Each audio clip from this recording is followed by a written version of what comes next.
Crimson art creations వీక్షకులకు నమస్సుమాంజలి. గత ఎపిసోడ్లో నేను అడిగిన ప్రశ్న, 7 అక్క చెల్లెళ్ళు ఉంటారు, ఒక్కొక్కరు ఒక్కొక్క రకమైన రంగు దుస్తులు ధరిస్తారు అని చెప్పాను.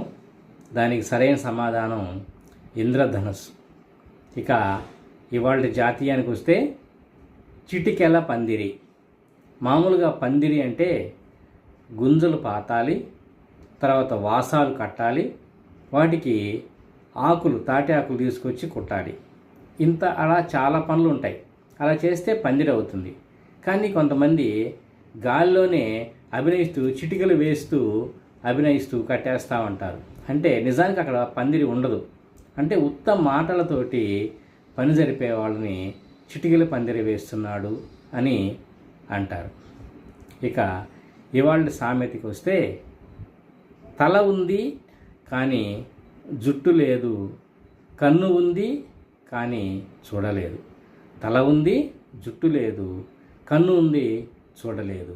అది ఏమిటి? దీని సమాధానం నెక్స్ట్ ఎపిసోడ్లో తెలుసుకుందాం. మీ క్రిమ్షన్ ఆర్ట్ క్రియేషన్స్. దయచేసి ఈ ఛానల్ని సబ్స్క్రైబ్ చేయండి, లైక్ చేయండి, ఆన్సర్స్ని కామెంట్ రూపంలో తెలియచేయండి. మీ క్రిమ్షన్ ఆర్ట్ క్రియేషన్స్.